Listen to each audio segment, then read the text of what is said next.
In this session, we shall actually look at the short story, A Service of Love.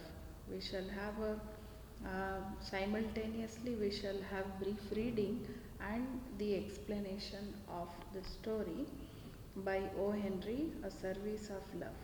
Okay, so without much delay or ado, let's just begin with the short story, A Service of Love. Okay, it begins like this. When one loves one's art, no service seems too hard. Okay, when one loves one's art, no service seems too hard.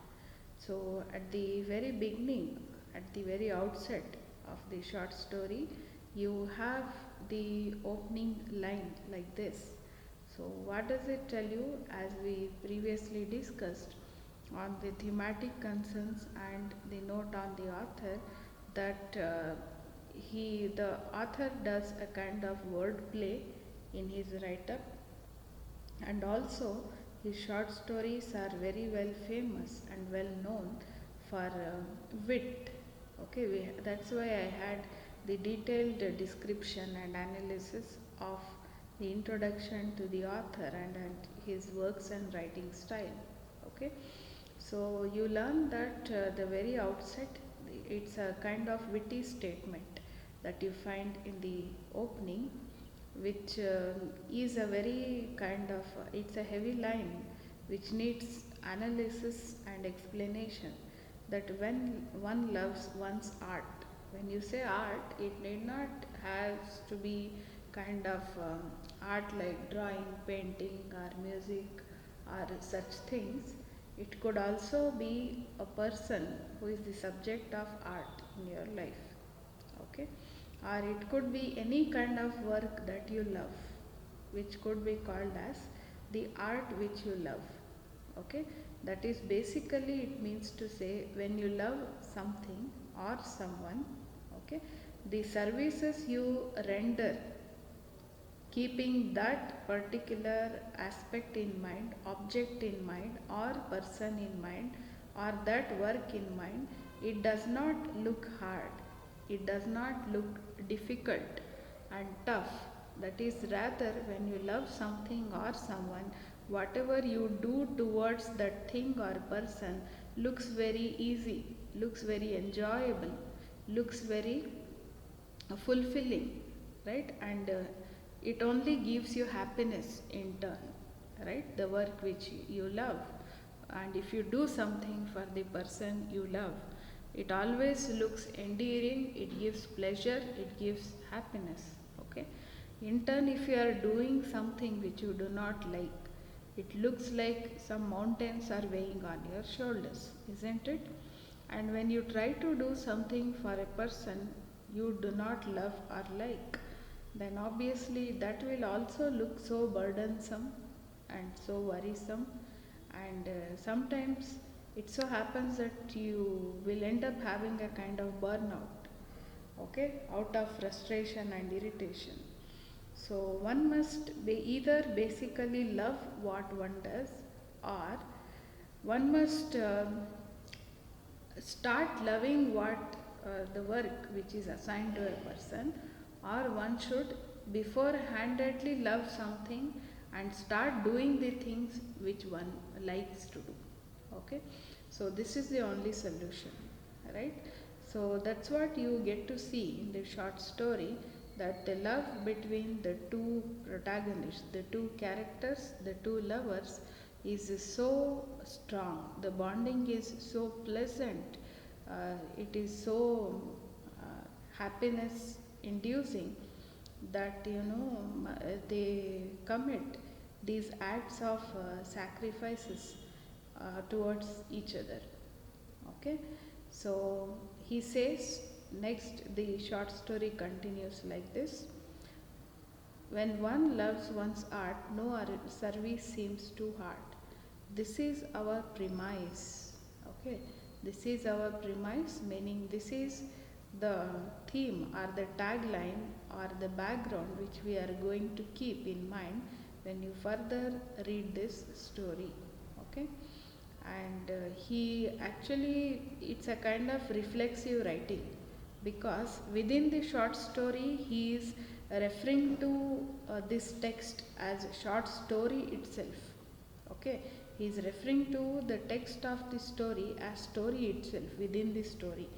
So it's a kind of reflective style of writing, sorry, reflexive type of writing, reflexive style of writing that he follows here. Okay, he says, this story shall draw a conclusion from it. That is, it's a kind of self explanatory story which is going to give you kind of conclusion towards the end, and show at the same time that the premise is incorrect. Okay, when you read this story, maybe you can explore more about it, why this premise is incorrect as well. Okay, that will be a new thing in logic, and a feat in a storytelling somewhat older than the Great Wall of China. So he directly claims in the very first paragraph of the story that a feat in storytelling, right? Kind of different tact and technique of storytelling that he is adopting in relating this particular story. Okay, and he says about something about the very art of storytelling which he compares to the Great Wall of China. Okay, the art of storytelling is compared by the author directly to Great Wall of China. Many times you get a question on this in the exam. What does the author compare the act of storytelling to? The answer is he compares it to the Great Wall of China. Okay, so this is a kind of preamble he has put in. He has to set the tone of the story, to make the readers aware of what to expect in the story, and more than that, he has actually vetted the aptitude of the readers or the audience to know as to what actually the story is going to be all about. Okay, so the story, the second paragraph of the story begins something like this. From here, the actual story begins. Okay, Joe Larrabee came out of the post oak flats of the Middle West pulsing with a genius for pictorial art. At 6, he drew a picture of the town pump with a prominent citizen passing it hastily. This effort was framed and hung in the drugstore window by the side of the ear of corn with an uneven number of rows. At 20, he left for New York with a flowing necktie and a capital tied up somewhat closer. Okay, so this is about one of the important characters. You can say one of the protagonists of the story, Joe Larrabee. This is the name of the character which you got to remember with the correct spelling. So what information you gather about him, Joe Larrabee, at the very outset of the story is that he is basically an artist, right? He is basically an artist who draws pictures, right? Who is very famous for his pictorial art, who is drawing the pictures, right? And where does he stay? He stays out in post oak flats of the Middle West pulsing. Okay, and it's very outrightly claimed here that he was a genius for pictorial art. He was very famous for his artistic drawings and paintings. Okay, and what picture did he draw when the story begins? He drew the picture of a town pump with a prominent citizen passing it hastily.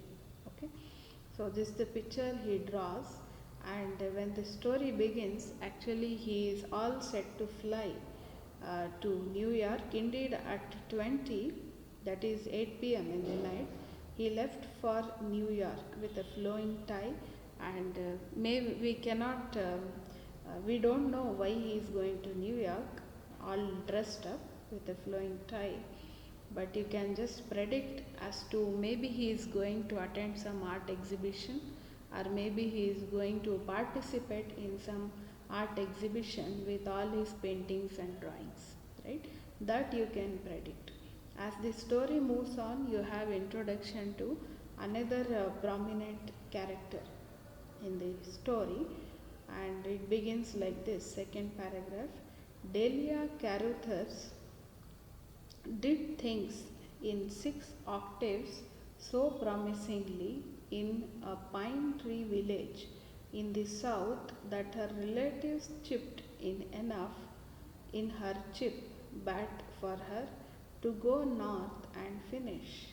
They could not see her F, but that is our story. Okay, so here comes the second prominent character of the short story, Delia Caruthers. Okay, the first character was a man or a boy. The second character here is a girl. Okay, and she actually is trying very hard to learn music. Okay, she is trying to learn music. So 6 octaves, it is a description of a person, a description of a mode of learning piano, right? So that tells you that she is trying to learn music. She is a promising musician. Okay, so where does she stay? She stays in a pine tree village in the south.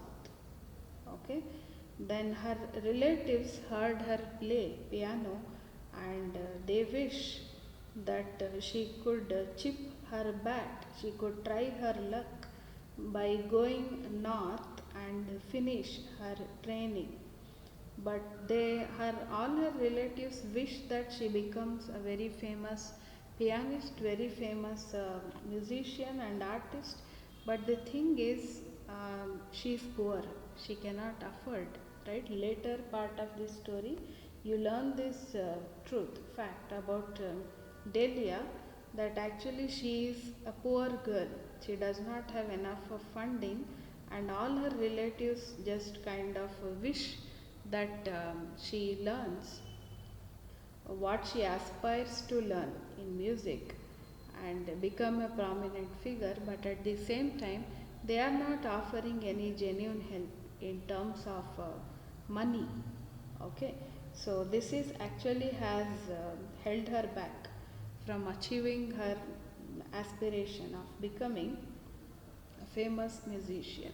Okay, so the next part of this story, something interesting happens, right? When Joe and Delia meet each other at an atelier. So that part of the short story we shall continue in the next session.